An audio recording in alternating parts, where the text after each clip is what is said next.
So today I have very great pleasure in introducing Dave Feidner, who is an old friend of some 20 years standing, and Dave is an EOS implementer and business coach. We've been working with Dave since March 2020. It's very much an ongoing thing. And as I said, it's with huge pleasure today that I introduce you, Dave. Welcome to the Dental Business Transactions podcast series. Thank you, Lily. Thank you very much for having me. I'm so pleased to be here today. It's a pleasure. Now, what time is it with you in the States at the moment? It's just past 10:05 in the morning. Oh, that's perfect. That's great.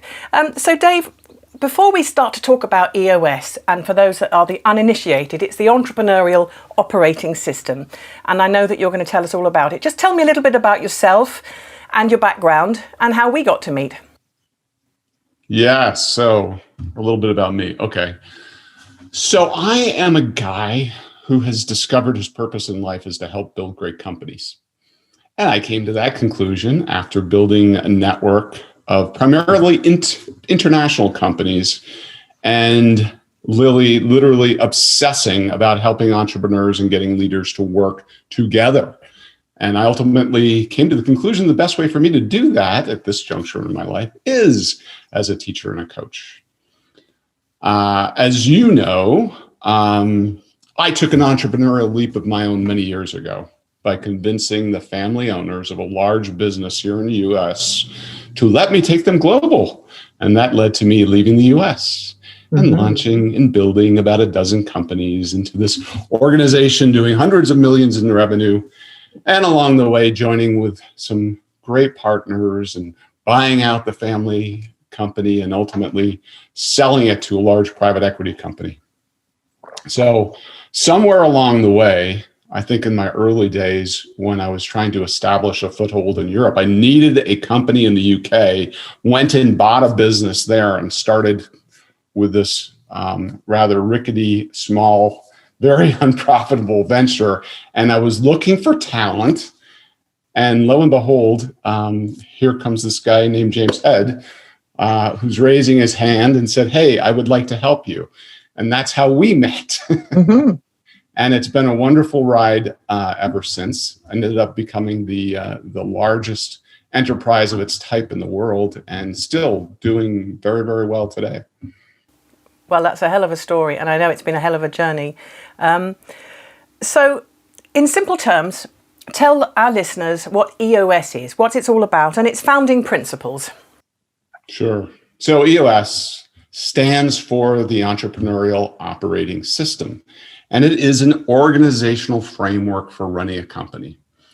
Ultimately, what I do with EOS is work with the owners and leaders of small companies, and I help them to get really, really good at three things: vision, traction, and healthy. So vision, as you know, Lily, is about getting those leaders all on the same page with where they're taking their organization and how they're going to get there. The traction part is then just taking the tools that I teach to instill the discipline and accountability so that they can achieve that vision and they can feel that they're making progress towards that vision every day. The healthy part is helping those leaders become a healthy, functional, cohesive team.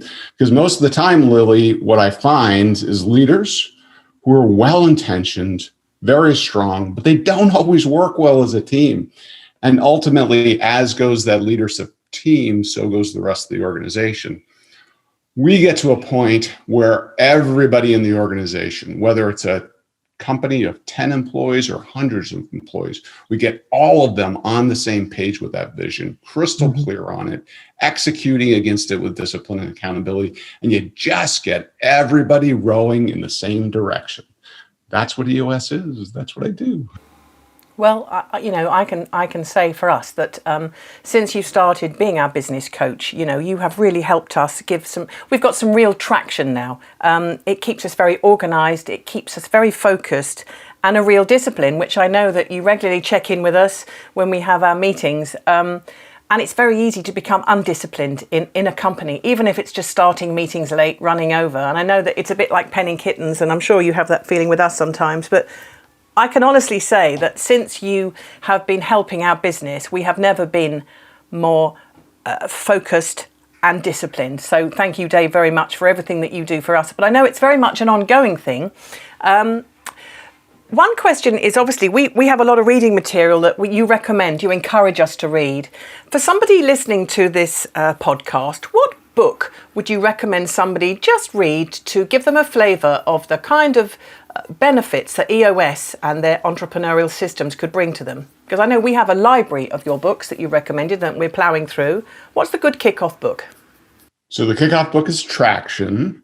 The author is Gino Wickman, my colleague, friend, and mentor who founded and created the Entrepreneurial Operating System. That is, if you will, the Bible. Yeah. And understand that this is a free model practice. Anybody can go out, read Traction, and self-implement EOS in their business. Literally, Gino gave this away to the world. Those who are intentional and have great ambitions like your company, usually hire a guide to take them on that process. But the book is Traction. That is the first book that I would recommend for someone to read. That's good. And let's talk about the ideal client who would benefit from EOS. Is there a sort of typical demographic that you're seeking to work with, perhaps? Yeah. So there are probably 100,000 companies and leadership teams in the world that are using some of the tools of EOS, but there are about 10,000 that use a guide like me. And the demographics are that they tend to fall between 10 employees and 250. That's kind of the space where about 80% of them fall in. Some are smaller, but typically more ambitious, and some are much larger. I've worked with companies that have as many as 1,000 employees. The demographic, though, is typically trumped by the psychographic. The psychographic is this. They are growth-oriented leaders. They want something more out of their business than what they're currently getting. And they're willing to be open and honest in their pursuit of that. They're frankly people who are more afraid of things remaining the same, more afraid of the status quo than they are of change. So they're not afraid to learn. That's the demographic and the psychographic of a typical company that's using a guide like myself. Cool. And I'm sure that, like we do in our business life, you meet clients that perhaps say that they want to do this, but obviously they struggle to grasp the sort of self-discipline that you need to adhere to it, to get the benefit out of it. But like with anything in life, you only get out of it what you put into it.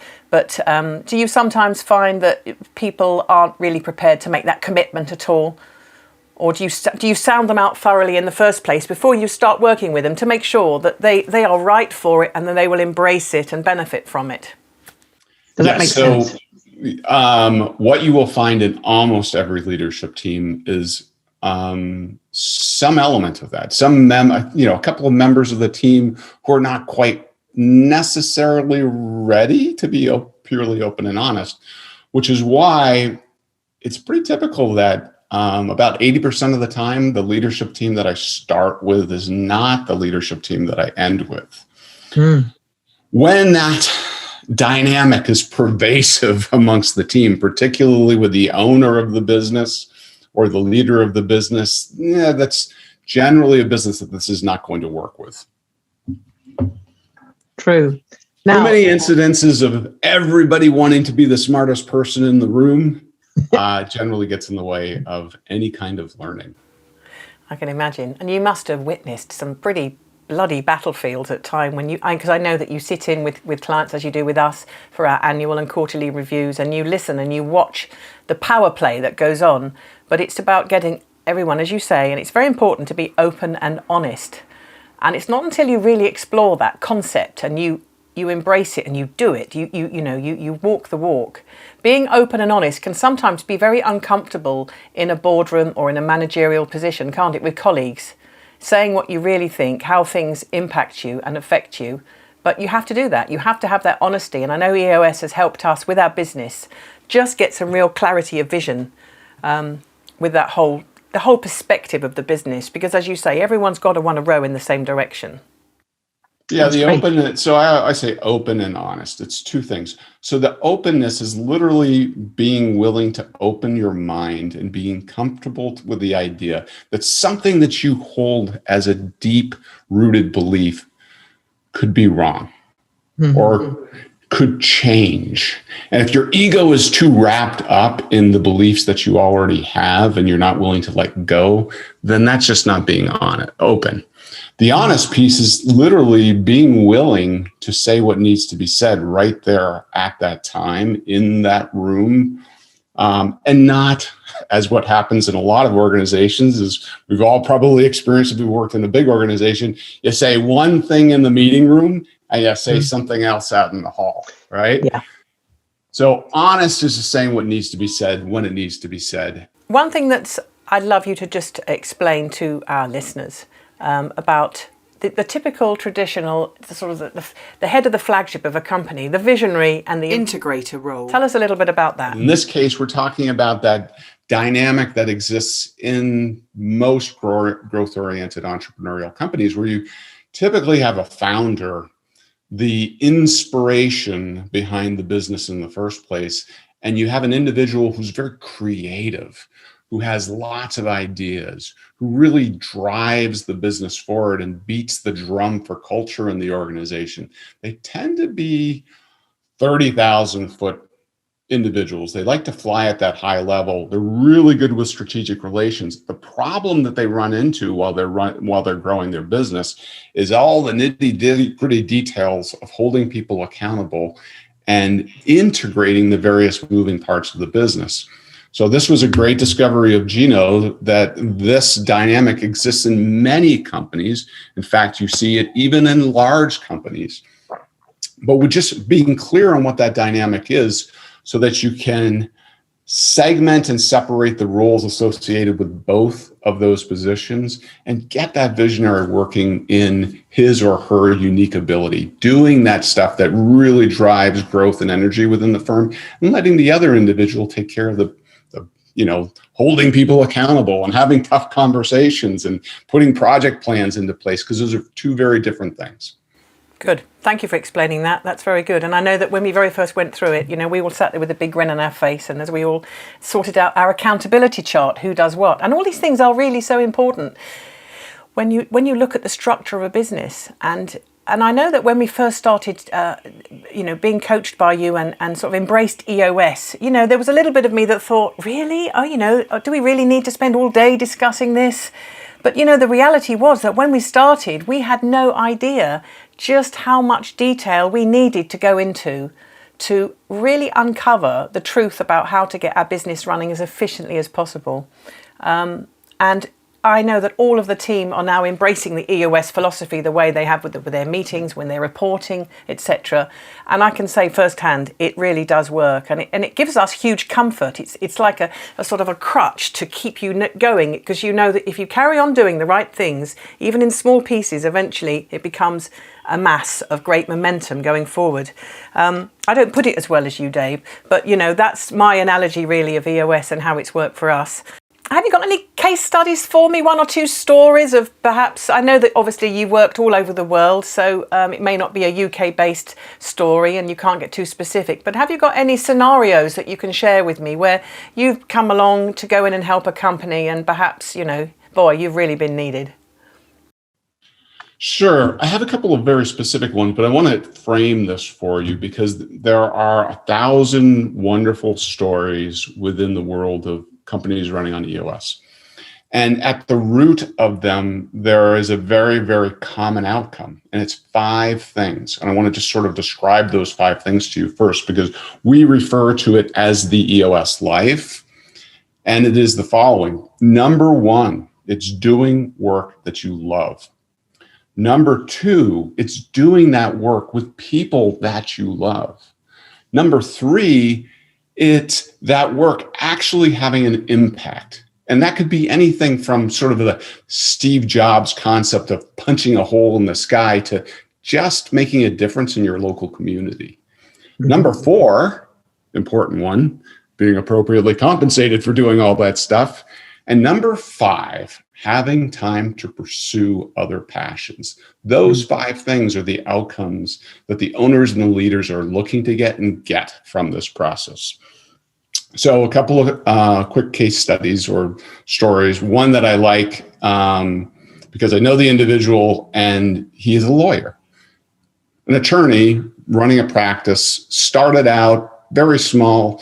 Literally, he was doing all the work in the business. He was getting most of his business through referrals from larger firms, and he was working his butt off. Didn't have any time for his family. Started the EOS process, and today he has a practice with over 100 attorneys. They're doing hundreds of millions in revenue. It is a very, very profitable firm, and he has entirely embraced his unique ability, which is simply this. The man is a wonderful, he is literally the personification of an individual who's just representing his firm. So he does wonderful commercials that are award-winning commercials, and that's what he loves to do, and that's what he was really great at. He actually doesn't do any lawyering anymore. He actually is not all that involved in the day-to-day running of that firm. He is doing what he loves to do and is great at, and he is spending a lot more time with his family. So that is one great story. I have a client as well who has a contracting business. Started out, it was just him and the partner. They were working ridiculous hours, kind of 7 days a week, 10-hour-a-day kind of things. Took them through the process. Today, that individual he's bought himself this massive RV. He is spending lots of time with his family. He's traveling the world. He spent a month in France last year, right before COVID. And the firm is running on its own. It's become a self-managing firm. So that's another classic example. And I would say, Lily, you're another good example.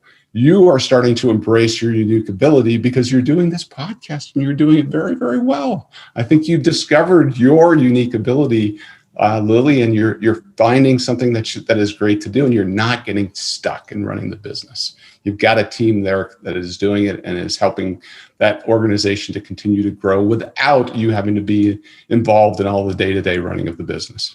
But thank you, Dave. That's very kind of you to say that. And do you know what though? You're only as good as your team. But with the help that you give us with EOS, it's helped us develop a team that are very accountable. That is so important, because to let go of the vine, as we talk about, you have to have that in place. You can't go off fiddling while Rome burns, as they say. You've got to be confident that your team know their roles, their responsibilities, who they report to, ultimately where does the buck stop, and that's what I'm very fortunate to have. I have a really great team around me, but that all comes with the help, the coaching, the support that all goes with all of that. So, as I say, there's lots of benefits to having business coaching in your life, because you're basically preparing the road ahead for whatever that is. It's important to have detachment. And I think this is one of the critical elements. Business owners get stuck in their business. They see the thing that is immediately in front of them. They don't cast the stone out far enough. One of the key tools we use is the VTO, the Vision Traction Organizer, where we articulate that vision. And an element of that is, where do we want this business to be long term? We set a 10-year target.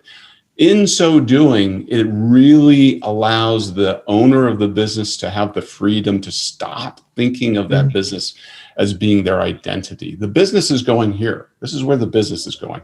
I might not be there at the end, but that's where the business is going. And that's how you get everybody else in the organization on the same page with that vision. So what's the best way for people to reach out to you, Dave, if they want to take this conversation further and hear more about it? So tap into the EOS community. I am one of almost 400 EOS implementers around the world. Within the United Kingdom, there's a dozen wonderful people. It's a great team. All you have to do is go to the EOS World website, go to EOS Implementers, and you'll get a list of all the people, what their backgrounds are, what their profiles are, where they live. You click on that, give them a call. Have a phone conversation with one of them. Typically what happens after that is they just ask you to bring your leadership team together, and they give you 90 minutes of their time to show you how it all works. And that's all it takes. It's a phone conversation, it's a 90-minute meeting, and off you go. That's great. Thank you very much. Well, it's been great to talk to you. As always, I value your time, and I look forward to our next meeting. I'm not quite sure in our calendar when you're next joining our team for our next quarterly meeting, but I know it comes up on us so fast. So thank you, Dave, once again, and thank you all for listening to another one of our Dental Business Transaction podcast series. Please do like and subscribe and follow us, and I look forward to talking to you again. Dave, thanks a lot and have a great day. Thank you so much for having me, Lily. Pleasure. Bye-bye. Bye.